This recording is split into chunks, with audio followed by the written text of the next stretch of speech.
channel or welcome back to my channel. My name is Andy, sometimes Mouse, and I talk about books and book-related things, and I do live with an African gray parrot, so if you hear that sound, that's what that is. He is, upset. I don't know what's going on downstairs.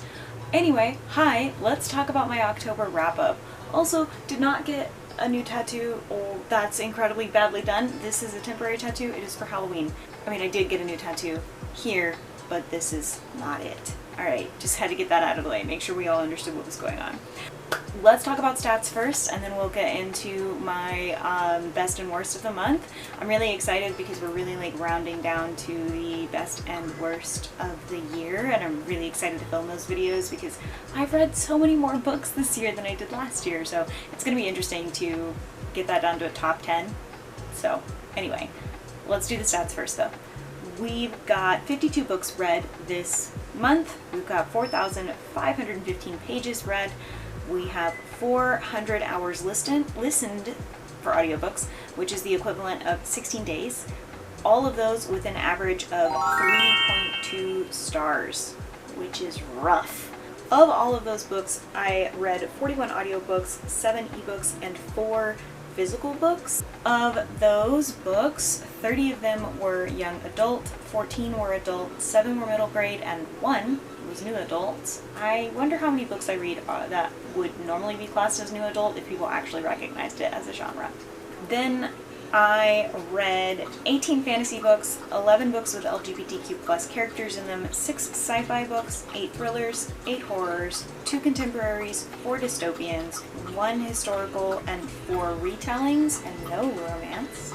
The authors of those books are 35 cisgendered authors, 28 white authors, 18 queer authors, 8 non-binary authors, 12 authors of color, 7 neurodiverse authors, and of those authors, 18 of them were debut. So that's the numbers, the stats, whatever. I feel like you guys mostly hang around for the wrap-up that is my top 5 books and my worst books, so let's go ahead and get into that. My top book of the month, the first of the top books of the month, is The Devil Makes Three by Tori Bovalino. This book is dark academia, but mix of the rich person and then the clearly not so rich person, and then we've got demon trope, devil trope, we've got witchcraft, we've got parents who really hate witchcraft, and then people who just straight up don't believe in it. We've got it all. The only thing that I wish that this book was queer, but other than that, I really enjoyed it. I enjoyed the way that the devil was represented, and what I really liked were the chapters were in the perspectives of the 2 main characters, but every once in a while you would get a short chapter from the devil's perspective, and I really liked that. I liked that because it allowed the author to have a little bit more flowy, flowery prose versus the rest of the book, and it was just really enjoyable for me because it kind of broke things up a little bit and kept things going. When it came to the horror aspects of this book, it wasn't all that scary, but I will say I read a lot of books of this style where, there's demons, the devil, whatever, corruption, that kind of thing, so that could be more of a me thing. I will definitely say, fair warning and look out for excessive amounts of blood in this book. I thought it was, really interesting and well done, but you may not like books with excessive blood in them, so this may not be the book for you. Then we have Daughter of the Deep by Rick Riordan. Rick Riordan has finally moved away from the Percy Jackson universe. Finally. I know he's written some other things, but it seems like a lot of them all come back to the Percy Jackson universe. This one is away from it. We've got a female main character, and she talks about all of the things about being a preteen, teen, kind of that weird in-between where you're not really a teenager, you're not really a preteen, you're not really a kid anymore, they're weird age between 13 and 15 where you don't really know who you are yet. He really covers that in a really well done way, especially considering that he's an adult dude, an older dude especially. I would not have expected that writing to have come across as well as it did. It is inspired by the 50 Leagues Under the Sea, 100,000 billion leagues under the sea, whatever. Inspired by that, I really enjoyed it. I don't know that original story all that well, but I did just really enjoy the way that Rick Riordan incorporated some of the more well-known aspects of that story. I enjoyed the way that it took some of the key aspects of 50,000 leagues under, I don't know, numbers are hard, under the sea. I think that if a kid had to read that book for school, this would be a good, like, palate cleanser, or a good, like, in-between to read, or that kind of thing. I don't know if they read those kind of classics in middle school anymore, but if they do, then, you know, I would present both to my child and be like, read a chapter of this and read a chapter of this, and, like, do comparisons, and I think that that would create a really good experience for them. Then we have Vespertine by Margaret Rodgerson. I really like her writing. I think that it's really fun. This is Nun has a demon that's attached itself to her, and she talks to it and has to deal with it, and all the regular fantasy aspects. Obviously, it is very, like, per status quo fantasy book, but our main character just really cracked me up, especially with her relationship with this demon that lives inside of her. I don't know if demon is the right term, but I just really enjoyed their relationship so much that this became a 5-star read for me. I thought that the dynamic between the two of them was just really amusing, and it kind of broke away from that sort of traditional fantasy book, especially with nuns. Like, we're having a lot of this, like, religious trauma resurgence in fantasy, and don't get me wrong, I love it, but some of it is starting to get kind of repetitive. Star Eater is a really great example of that, where we're like, oh, here's all the political things, and then all of the religious things, and then this, and but it sounds all the same like all of these other things, and they're not well fleshed out. Whereas Vespertine felt really well fleshed out, and it felt like the dynamics and relationships between not just our main character, but all of the side characters and stuff were developed pretty well. The next two books are going to be advanced reader copies that I got. These are both coming out, no, one of them is coming out in 2022. The other one has actually already been released. So the first one is Anatomy, a Love Story by Dana Schwartz. Now, this is not my normal jam at all. This is a historical fiction. It is about Hazel, and Hazel wants to be a doctor during an era in which that wasn't allowed, and people who dig up graves and poor people essentially just keep coming up missing, and then they come back after like 3 or 4 weeks, some of them, not all of them, and they're like missing body parts, and that's really weird.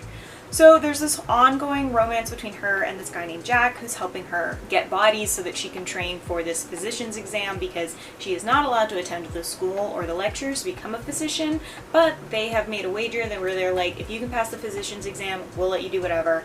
And so that's what she's training to do, and she needs bodies in order to practice this on, so she has Jack, the gravedigger, to go and get bodies from these graves, which sounds gross in that sentence. Jack and Hazel sort of begin to have a romantic relationship, and I really liked the way that that built. It was very slow.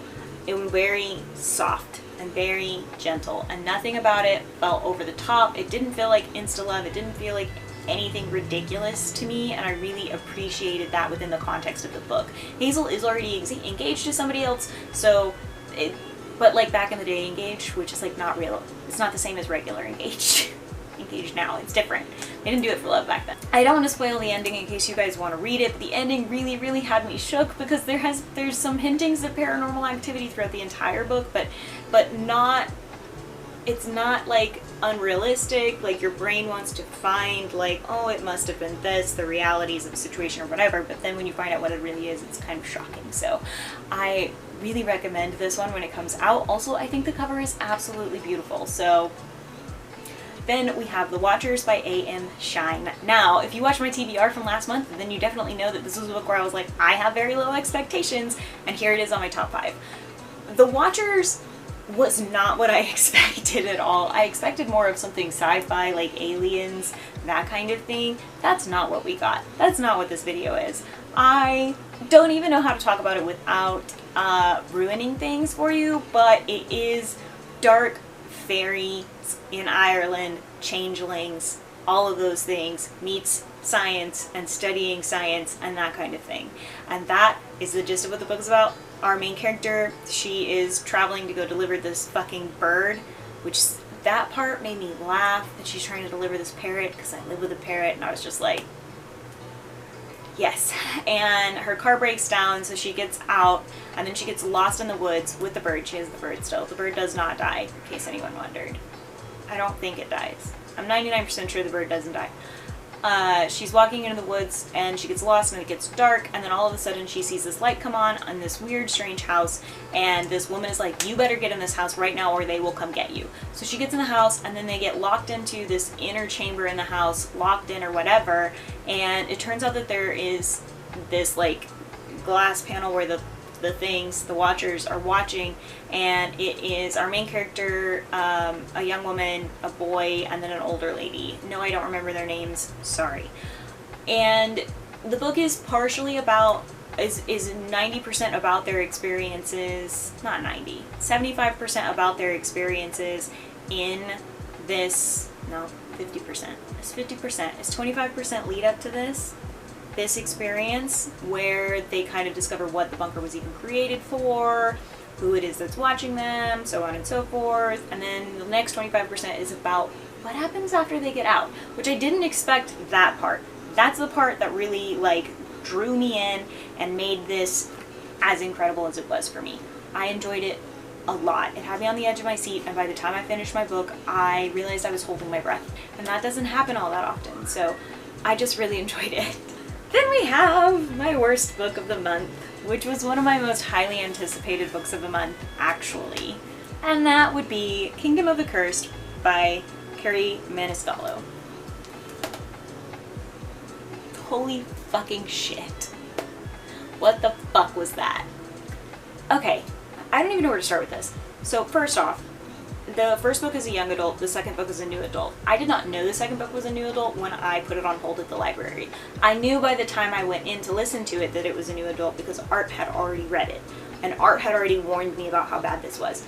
If you really like smut and no plot, if you want to listen to 15 hours of smut and then only have 2 hours of plot, this is the book for you. If you are not interested in the concept of porn with words, this is not the book for you, and you should have someone summarize the entire plot for you because it will take about 1 paragraph to summarize everything that happened in that book that was not foreplay up to 1 sex scene. Yep. It's a long fucking book, and all it fucking is smut. Also, homegirl, main character, she's just like, he's the worst and he betrayed me, and he's betrayed me and he's the worst and I hate him, and he's betrayed me and he's the worst. Oh my god, he's so handsome, and he's the worst and he's betrayed me and I want to fuck him, and he's the worst and he betrayed me. When he never really betrayed her, he's really not the worst. Please shut the fuck up. Oh my god, grow a spine. You're the fucking worst. And then the other part that I really don't like, and I think it's in chapter 14. My Goodreads review sedates what chapter this is in. I might put it in, if I remember when I'm editing, I might put it in somewhere near me so that you guys also can know. They're training main character, whose name I can't think of right now. I'm really bad with names today. I don't know what's going on. I'm very sorry. They're training her to be able to withstand the like mind control that the demon lords have, basically. And love interest, Wrath, he makes her do embarrassing and also sexual acts with this mind control. And she very clearly does not consent. It is blatantly something she does not consent to. And it doesn't really get brought up again. There isn't really an apology. And I'm supposed to support them as a coupling after that. After sexual assault. Because that's what that is. Don't get me wrong.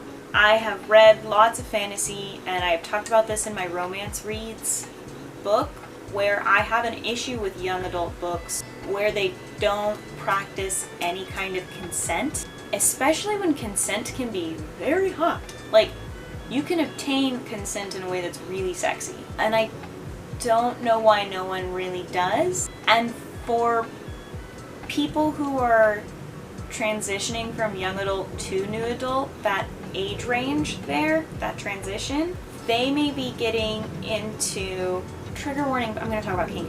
They may be getting into some kink for the first time. And while that is some people's thing, if you don't properly address consent, you shouldn't include it in your book.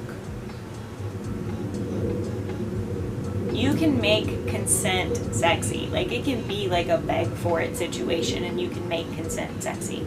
There are options. And I just don't appreciate the way that this was handled for a smutty book. I don't read smut, and this is one of the many reasons that I don't. I appreciate the smut that I did read and that was recommended to me when I was doing my romance reads, because 90% of them included enthusiastic consent and very healthy boundaries and correct languaging around kink. This does not have any of those things, and I did not like it. Enemies to lovers is fine, but trying to make me think that someone sexually assaulting his love interest is sexy, I'm just personally not into it. And the other thing is, like, she wasn't into it. It wasn't something she wanted. She very clearly did not want this. And so to me, like, that's not even about kink. That's not even about, oh, that's sexy enemies to love. That's not even what it is, because there was no consent, and I don't like that. So I will include the chapter for this. I will also try and mark trigger warnings at the beginning of before I start talking about this, and then now this would be the end of that trigger warning. Anyway, that's all the books that I read this month, or the stats and stuff about the books that I read this month. Next month will be my November wrap-up for Clear Your Shit, so that's very exciting. I am very excited to start the readathon as per usual. Things are kind of all in order for that. I hope you guys are enjoying it. At the time that this posts, we will be in full swing, so I hope you guys are enjoying it. Don't forget to look at all of the links and stuff included in that and read them before asking me questions, because that makes my life a lot easier. That's why I include those links. I'm gonna go. I hope you guys are having a great day. Let me know if you enjoyed this video, and if you did, don't forget to like and subscribe and share. If you didn't, let me know what I can do better, unless it's liking that book, because I will not do that. Let me know if you've read any of these books, or if you're going to read any of these books. I'm gonna go though. Don't forget to take your meds, drink your water, do something today to take care of yourself. I will see you guys again on Thursday at 10 a.m. Central Standard Time and Tuesday at 10 a.m. Central Standard Time next week. Every week. Okay, thanks, bye.